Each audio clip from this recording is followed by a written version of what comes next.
अध्यक्ष संधू साहब हैं, उनसे बात करते हैं कि आखिर उनकी मांग क्या है और किस तरीके से वो। भाई साहब, एक सवाल पूछा जा रहा है कि ओल्ड पेंशन स्कीम 2003 में खत्म कर दी गई, 2004 से लागू कर दिया गया। आरबीआई के गवर्नर कह रहे हैं कि 2042 तक सरकार का दिवालिया हो जाएगा अगर ओल्ड पेंशन स्कीम को हमने लागू किया तो। आखिर इसे कैसे मांगेगी जब आरोप ये चस्पा है किस मंच पर या आपके आंदोलन में कांग्रेस के नेता ज्यादा शरीक हो रहे हैं और इसे एक चुनावी मुद्दा बना दिया। देखिए, गवर्नर कौन है? इतिहास के विद्यार्थी हैं, हमसे ज्यादा अर्थशास्त्र नहीं जानते हैं। इतिहास के विद्यार्थी अर्थशास्त्र पढ़ाएगा हमको? हमारे साथ बैठ जाए गवर्नर साहब, खुद पेंशन लेते हैं और हमारे लिए भत्ता बढ़ जाएगा। वो वेतन लेते हैं, भत्ता लेते हैं, अपना छोड़ दे। आरबीआई के गवर्नर कहे मैं पेंशन छोड़ रहा हूँ, आप भी छोड़ो, तब हम बात सुनने को तैयार है। आप पेंशन लोगे और हमको शिक्षा दोगे, नहीं चलेगा। ये गवर्नर का अर्थशास्त्र नहीं हो, इतिहास का विद्यार्थी है, वो क्या जानेगा अर्थशास्त्र। दूसरी बात, ये भीड़ आप देख रहे हैं, ये भीड़ हमने किराए पर नहीं लाई है। यहाँ लोग स्वतः अपने से आए हैं, अपने बुढ़ापे की लाठी, अपने पेट के लिए। ये किराए के राजनेताओं की भीड़ नहीं है। और यहाँ आज हिंदुस्तान है, कन्याकुमारी से कश्मीर तक। सिक्किम की हमारी बहन है प्रेमा, 1000 लोगों को ले गई। सिक्किम हमारा सबसे सुदूर क्षेत्र में है, उसके बाद भी यहाँ लोग क्यों आए हैं? इसलिए आए हैं गोल्ड पेंशन दो। और नेताओं को मैं कहना चाहता हूँ, जो खुद पेंशन ले रहे हैं वो हमको नैतिकता सिखाएंगे। आप लोगों ने एमएलए, एमपी सबके घरों के आगे घंटियां भी बजाई इस कार्यक्रम में। तो सवाल है, उनका क्या समर्थन है? सिर्फ ये कांग्रेस तक सिमट कर रह गया या गैर बीजेपी शासित? देखिए, ये कांग्रेस और बीजेपी का सवाल नहीं है, ये हमारे सामाजिक सुरक्षा का सवाल है। और हम अपनी हक की आवाज उठाएंगे। जो मेरा समर्थन करेगा हम धन्यवाद दूंगा, हम स्वागत करूंगा। हम तो कहते प्रधानमंत्री जी आज आ जाते। 1 अक्टूबर में पूरा रामलीला है, उनको कई करोड़ रुपए बुलाने में लगता और हिंदुस्तान ना आता। प्रधानमंत्री जी आ जाए, यही ऐलान करें रामलीला में, हम उनका जय जयकार करेंगे। आप पार्टी ना मारिए, ये हमारे बुढ़ापे की लाठी है। हम बोलेंगे, जो हमारा साथ देगा उसके साथ रहेंगे। वही प्रधानमंत्री कहते हैं कि फ्री की रेबड़ियां बांटने से देश का बेड़ा गर्क हो जाएगा और ओल्ड पेंशन स्कीम को वो या सरकार, मौजूदा सरकार वो रेबड़ी समझ रही है, तो उससे ज्यादा जरूरत से ज्यादा खर्च पड़ेगा। सांसद वेतन लेता है, रेवड़ी है, पेंशन लेता है, रेवड़ी है। वो आवास भत्ता, आना जाना सब फ्री है, वो रेवड़ी नहीं है। आप अपनी सुविधाएं, अपना वेतन भत्ता छोड़ करके फिर आप बोलो। इस देश का सबसे ज्यादा अगर रेवड़ी लेता है तो नेता लेता है। कितने 1000 रुपए का टेलीफोन बिल लेता है, 300 रुपए में बिल चलता है, 15,000 रुपए का बिल लेता है। हमने ये पढ़े लिखे लोगों को समूह अनपढ़ों का नहीं है, इसको बहकाया नहीं जा सकता। रेवड़ी इस देश का नेता खा रहा हमारे टैक्स के पैसे का, और हमारे पेंशन सवाल करा। मैं एक सवाल करता हूँ, आप पेंशन ले रहे हो, देश के अर्धसैनिक बलों को पेंशन क्यों नहीं दे रहे हो? वोट तो यही कर्मचारी भारतीय जनता पार्टी की सरकार को देते। वो दौर खत्म हो गया। हिमाचल हमने इसी बोर्ड से बदला है, हमने कर्नाटका इसी से बोर्ड से बदला है, हमने झारखंड इसी बोर्ड से बदला है। उत्तर प्रदेश में सबसे ऐतिहासिक 312 सीटों पोस्टल बैलेट जिताने का काम यही लोग किए हैं। और 24 में यही वोट की चोट मारेंगे और मोदी जी की जो तानाशाही समझ में आ रही है वो पता नहीं चलेगा। और ध्यान रखना, ये तो अभी छोटा सा नज़ारा है, इसके बाहर 4 गुना लोग हैं। और अभी तमाम लोग, करोड़ों लोग कह रहे हैं विजय बंधु ऐलान करो, हम सीधा वोट के लिए, ओपीएस के लिए वोट करेंगे, तय करेंगे। आज यही शपथ दिलाऊंगा। चलिए, एक आखिरी सवाल है, आप इस मंच से क्या कोई ऐसा प्लान आप सरकार के पास रख रहे हैं कि ओल्ड पेंशन स्कीम को अगर लागू कर दे तो सरकार को फायदा क्या होगा आर्थिक तौर पर? ये भी तो जिम्मेदारी। देखिए, मैं बता दूं आपको, पुरानी पेंशन व्यवस्था से आर्थिक भार नहीं पड़ेगा, बिल्कुल नहीं पड़ेगा। और जो लोग बताते हैं उनसे एक सवाल किया करिएगा, 10% हमारा करता है, 14%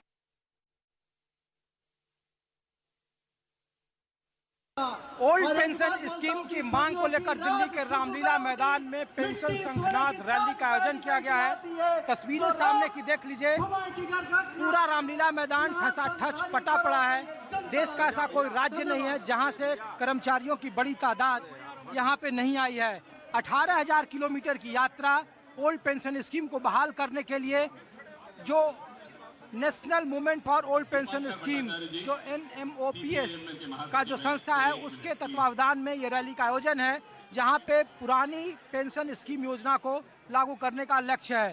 तकरीबन 1 करोड़ देश भर में सरकारी कर्मचारी हैं और उन लोगों की मांग है कि जब तक पुरानी पेंशन स्कीम योजना लागू नहीं होगी तब तक वो सरकार को चैन से नहीं बैठने देंगे। हालांकि इसके राजनीतिक मायने भी निकाले जा रहे हैं। जो हाल के दिनों में इंडिया गठबंधन बना है इस मंच पर मौजूद रहे थे और कहा जा रहा है कि जो गैर बीजेपी शासित राज्य है या फिर जिसे आप कांग्रेस शासित राज्य कह रहे हैं, वहाँ के राज्यों में ओल्ड पेंशन स्कीम को लागू कर दिया गया है। सरकार की दलील है कि वो अगर ओल्ड पेंशन स्कीम को लागू करेगी तो सरकार पर बड़ा नुकसान होगा, और बड़ा नुकसान इसलिए होगा क्योंकि लगता है कि 2042 तक सरकार को एक जो आर्थिक स्थिति है उस पर बड़ा भारी नुकसान इसलिए पड़ेगा क्योंकि इससे आर्थिक वित्तीय बोझ बढ़ेगा, और लिहाजा न्यू पेंशन स्कीम देश के हित में है। लेकिन 2024 का लोकसभा चुनाव होने वाले 5 राज्यों के विधानसभा चुनाव में इन कर्मचारियों ने ऐलान कर दिया कि अगर पुरानी पेंशन स्कीम लागू नहीं की गई तो वोट के चोट के जरिए वो दिल्ली की सल्तनत को आने वाले वक्त में बदल देंगे। कैमरामैन अमित राय के साथ ऋषिकेश कुमार, न्यूज़ 24 दिल्ली।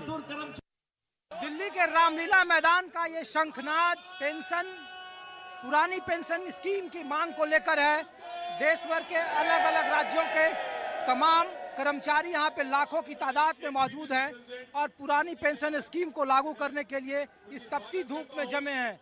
ये जो शंखनाद रैली है वो national movement for old pension scheme यानी NMOPS के बैनर तले हो रहा है। और आप एक तस्वीर देख लीजिए दिल्ली के रामलीला मैदान की कि देश का ऐसा कोई राज्य नहीं है, उस राज्य का ऐसा कोई कोना नहीं है जहां से कर्मचारी नहीं आए हैं। जो यहाँ टोपियां देख रहे हैं आप अलग अलग जगहों पे, ये आजमगढ़ से हैं, ये भाई साहब प्रयागराज से हैं, ये देखिए गोरखपुर से हैं, ये देखिए और ये देखिए अलग अलग जगहों से लोग हैं यहाँ पे। और सभी लोगों की मांग है कि पुरानी पेंशन स्कीम को लागू किया जाए।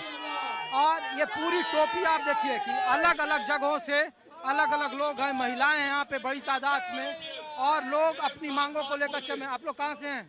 हम चरखी दादरी हरियाणा से। क्या करते हैं आप? टीचर हैं हम, लेक्चरर। तो ओल्ड पेंशन स्कीम के समर्थन में आए हैं? हाँ जी। आपकी सरकार वहाँ बीजेपी की है, केंद्र में बीजेपी की है, आप लोगों ने वहाँ प्रदर्शन नहीं किया? वहाँ भी किया है, हमने और किया अब यहाँ भी कर रहे हैं। वहाँ भी किया था प्रदर्शन और अब यहाँ भी बुलाया था। सरकार तो कर रही है कि सरकार का खजाना बढ़ जाएगा, बोझ ज्यादा हो जाएगा। आपको पुराना कोई बोझ नहीं होगा सरकार पे। सरकार इतना खर्च कर देती है बिना काम के चीजों में। पेंशन बहाल करने में सरकार को लाभ है क्योंकि जो हमारा NPS का पैसा कटता है वो प्राइवेट सेक्टर में जाता है, उसमें सरकार को कुछ नहीं मिलता है। और NPS अगर OPS में पैसा कटेगा तो सरकार के खजाने में जाएगा, उससे सरकार विकास का कार्य करेगी। विधायक सांसद 4 पेंशन ले रहे हैं, हमें एक पेंशन की आवश्यकता है बुढ़ापे की लाठी NMOPS के तहत हमें भी पेंशन चाहिए। हमारे पूरे कर्मचारी को चाहे जीना पड़े, चाहे ये रामलीला का मैदान गवाह बनेगा। जय अटेवार, आजमगढ़ अटेवार जिंदाबाद। पुरानी पेंशन के मांग को लेकर हम आए हैं। विशाल भीड़ है, प्रशासन ने इतनी नाइंसाफी कर रखी है, सारे गेट बंद कर रखे हैं। रेलिंग कूद के आया हूँ मैं, बुढ़ा आदमी 62 साल का जो है। हम लोगों ने पैसा भी दिया है जबकि संगठन ने, फिर भी हमको घुसने नहीं दिया जा रहा। शाम को मीडिया वाले क्या करेंगे, मैदान खाली रह गया वो दिखाएंगे। गेट इन्होंने, आप हमारी बात पहुंचा दो, गेट बंद क्यों करा रखे हैं? आप हमको ये बताओ कि जब न्यू पेंशन स्कीम 2004 से लागू है, कोई ऐसा तो नहीं कि आज ये बंद हुआ है या शुरू हुआ है। तकरीबन 19 साल हो गए हैं। 19 साल में आप लोगों ने क्या बदलाव देखा? हम पहले से ही मांग कर रहे हैं, हम पहले से ही मांग कर रहे हैं पुरानी पेंशन की। जब योगी जी विपक्ष में थे ना, मनमोहन सिंह प्रधानमंत्री थे, यही मुख्यमंत्री योगी यूपी के लेटर लिखते थे कि पुरानी पेंशन बहाल करो, और जब खुद मुख्यमंत्री बन गए अब मांग नहीं करते। तो ये मेरा आपसे कहना है कि इनके पहले लोगों को इसके बारे में पता नहीं था। जो NPS के कर्मचारी वो रिटायर होना शुरू हुए हैं, तो अभी उनको देखने 2-2, 2,500 हजार रुपए महीने के मिल रहे हैं, उसमें क्या खर्चा पानी उनका निकलेगा, है ना? ये बताओ, देश में बदलाव तो वोट के जरिए होता है ना? हाँ जी, बिल्कुल होता है। सरकार लोकतंत्र है इस देश में। जी। सरकार कहती है कि अगर वोट का समर्थन हमें है तो फिर आप लोग को बहकाया फुसलाया जा रहा है। बिल्कुल, अब हम उसी को वोट देंगे जो हमें पेंशन देगा, जो ओल्ड पेंशन लागू करेगा हम उसी को वोट देंगे। अब तक हमने, मोदी सरकार तो नहीं लागू कर रही है। अगर मोदी सरकार लागू करेगी तो मोदी सरकार को वोट मिलेगा, वरना नहीं मिलेगा। चलेगा। मोदी सरकार में मोदी जी की पत्नी टीचर है। ये तस्वीर है यहाँ पे कि आप लोग कहाँ से हो भाई साहब? हरियाणा जो ये जन सैलाब आया, सरकार को अब समझ लेना चाहिए कि तख्ता पलटने वाला है। मोदी जी से हमारा अनुरोध है कि पुरानी पेंशन जल्द से जल्द बहाल करें, वरना अपने अधिकार के लिए आगे वो खुद जिम्मेदार होंगे। धन्यवाद। जो पेंशन की ये तस्वीरें हैं आप लोग, ये भिवानी से आप लोग हरियाणा से? तो ये बताओ कि दोनों जगह बीजेपी की सरकार है, वोट से ही बदलाव होता है ना इस देश में। वोट तो आप लोग बीजेपी को देते हो, तो फिर क्यों नहीं मांग? भाई साहब, हम उस धरती से आते हैं जो वो ब्लड लाइन है जो भारतवर्ष नहीं, जो ये सरकार कहती है कि अखंड भारत था, और जो इनके अगवा कहते हैं कि पुरातत्व भारत था, कि पुराने खंड में भारत इतना होता था, सनातन धर्म इतने देशों में कंबोडिया तक फैला होता। भारत हरियाणा क्या, वहां तक पेंशन बहाल जब तक नहीं होगी, आखिरी सांस तक लड़ेंगे। आप लोग कहाँ से हो? सुल्तानपुर से, जिला महामंत्री हैं सुल्तानपुर से। क्या योगी जी आप लोगों की कोई मदद नहीं कर रहे हैं? कोई मदद नहीं, एक देश दो विधान चल रहा है। मोदी जी ले रहे हैं पुरानी पेंशन, उनकी पत्नी जी ले रही हैं पुरानी पेंशन, राहुल गांधी जी ले रहे हैं पुरानी पेंशन, उनकी मम्मी ले रही पुरानी पेंशन, आदरणीय अखिलेश यादव ले रहे हैं पुरानी पेंशन, मायावती जी ले रही हैं पुरानी पेंशन। इसलिए मैं कहना चाहता हूं कि एक देश दो विधान नहीं चलेगा। भैया तो अखिलेश यादव आपको समर्थन कर रहे हैं, राहुल गांधी आपको समर्थन कर रहे हैं। अरे आप समर्थन कर रहे हैं, हम लोगों के रैली के बाद समर्थन कर रहे हैं, पहले से नहीं कर रहे। भारत जोड़ो यात्रा में यार राहुल गांधी। इसलिए मैं कहना चाहता हूं कि हम लोग अपने हक की लड़ाई जो है तब तक लड़ेंगे जब तक हम लोगों की पेंशन बहाल नहीं हो जाएगी। रामलीला मैदान से हम लोग हटने वाले नहीं हैं। 2024 के देखते हुए समर्थन कर रहे हैं ना ये लोग। क्या करते हैं आप? हम लोग बेसिक टीचर हैं। तो टीचर वाले में परमानेंट बहाली का हो गया? हम लोग परमानेंट है, लेकिन हम लोग को पेंशन नहीं दिया जा रहा है, उसी के लिए हम लोग आज यहाँ पे आ रहा हूँ। हम यह कहना चाह रहे हैं, पुरानी पेंशन के लिए बलिदान भी देंगे, जान भी देंगे, हर तरह लड़ने के लिए तैयार भी रहेंगे। अरे किसानों ने भी बलिदान दिया, क्या हुआ? किसानों ने भी संघर्ष किया, किसान को तो 13 महीने सरकार। किसानों को मिला हो या ना मिला हो, लेकिन हम लेकर रहेंगे, बिल्कुल लेकर रहेंगे, नहीं दी बिल्कुल लेकर रहेंगे। हर तरह से कुछ भी बलिदान करना पड़ेगा, हर तरह करेंगे। बताइए कहाँ से आप? आइए जरा ये बताइए। बहुत बड़ी विडम्बना है भारत देश के लिए कि कर्मचारी जो 30 साल तक सेवा में मेहनत करता है, ईमानदारी से अपना काम करता है, यहाँ तक कि उसको ऐसे आदेश पारित कर दिए जाते हैं कि रविवार के हॉलिडे की छुट्टी में भी वो काम कर रहा है, और उसके लिए पेंशन नहीं है, बुढ़ापे का सहारा नहीं है। ये बहुत दुखद है। भारत की सरकार को, राज्यों की सरकार को ये सोचना चाहिए कि आप शपथ लेते ही तुरंत आपको पेंशन मिल जाती है, और यहाँ 30 साल की सेवा के बाद, रिटायरमेंट के बाद एनपीएस में क्या पेंशन बन रही है साहब? 750 रुपए, 1050 रुपए, 2000 मैक्सिमम अभी तक सुना है जो रिटायर हुए हैं। 2000 रुपए तो एक दिन में अस्पताल में खर्च हो जाते हैं। कैसे हम अपना जीवन उपार्जन करेंगे बुढ़ापे में? ये बहुत मजाक बना रखा है।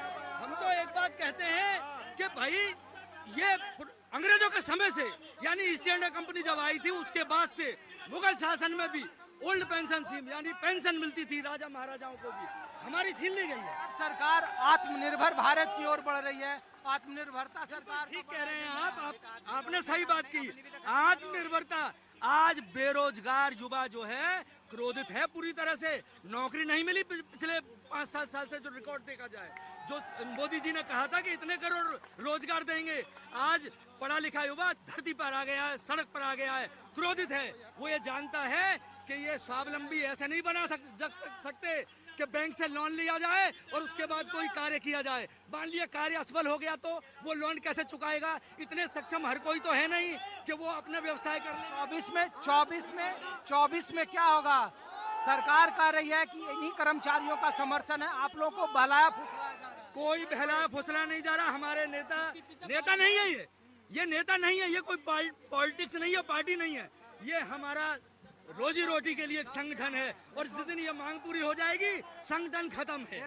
कोई नहीं, इनमें हमारे संगठन का एक ही मांग, संगठन का एक ही मांग, तो हम केवल इसके लिए लड़ रहे हैं। तस्वीरें मैं फिर दिखा रहा हूँ कि आपको जो झंडे दिख रहे हैं अलग अलग जगहों पे, ये झंडे जो दिख रहे हैं अलग अलग, आपको लाल झंडे दिख रहे हैं, पीला झंडा दिख रहा है, नीला झंडा दिख रहा है, तख्तियां दिख रही है, गुलाबी झंडा दिख रहा है। वो सभी अलग अलग संगठनों से हैं और चाहे वो संगठित क्षेत्र का हो, असंगठित क्षेत्र का हो, चाहे वो रेल का कर्मचारी हो, चाहे वो बिजली का कर्मचारी हो, शिक्षा का हो, स्वास्थ्य का हो, सभी लोग तकरीबन 1 करोड़ तादाद है और वो सब लोग ओल्ड पेंशन स्कीम को लागू करने के लिए आ रहे हैं। यहाँ पे जब 2024 में आप लोगों का वोट अगर सरकार नहीं मानती है तो 2024 में क्या होगा? मध्य प्रदेश, छत्तीसगढ़, राजस्थान में क्या कर्मचारी सरकार बदलेगी? देखिए, हर राज्य में, यहाँ तक कि कुछ ये पॉलिटिक्स है, कुछ राज्यों में ये पेंशन, पुरानी पेंशन लागू कर दी गई है। छोटा राज्य है सिक्किम और वहाँ भी बीजेपी की ही सरकार है और उन्होंने ये सोचा है कि भाई कैसे भी करके यहाँ भी लागू करें। उत्तर प्रदेश भी बहुत बड़ा राज्य है। पूरे भारत में सोचना चाहिए ना, कर्मचारी तो पूरे भारत में है। कम से कम ये देखना चाहिए कि कर्मचारी बुढ़ापे के बाद क्या करेगा। क्या वो बच्चों पर डिपेंड रहेगा? उन बच्चों पर डिपेंड। वोट उसी को मिलेगा जो पेंशन देगा, ठीक है, और किसी को वोट नहीं मिलेगा। तो ये तस्वीर आप देख लीजिए, मैं फिर पीछे की तस्वीर दिखा रहा हूँ वहाँ पे कि आपको अलग अलग झंडे जो दिख रहे हैं, वो अलग अलग झंडे यहाँ पे खास करके इस बात के संकेत हैं कि चाहे अलग अलग कर्मचारियों का, अलग अलग संगठनों का सिर्फ और सिर्फ एक ही मांग है कि ओल्ड पेंशन स्कीम को तत्काल प्रभाव से लागू करो। अगर लागू नहीं किया गया तो आने वाले 5 राज्यों के विधानसभा चुनाव और लोकसभा 2024 के चुनाव में सरकार को इसके गंभीर परिणाम भुगतने होंगे। वोट की चोट के जरिए 2024 और होने वाले 5 राज्यों के विधानसभा चुनाव में यही कर्मचारी अपनी ताकत दिखा देंगे, क्योंकि एक वोटों का गणित है कि 1 करोड़ देश में अगर कर्मचारी हैं और एक कर्मचारी पर अगर 5 परिवार उन पर आश्रित है तो 5 करोड़ उसकी तादाद है और 5 करोड़ की वोट अगर सरकार के खिलाफ हो या ओल्ड पेंशन स्कीम लागू न करने को लेकर खिलाफ हो तो फिर चुनावी नतीजे क्या होंगे, इसकी कल्पना मौजूदा सरकार करे। कैमरामैन अमित राय के साथ ऋषिकेश कुमार, न्यूज़ 24 दिल्ली। पुरानी पेंशन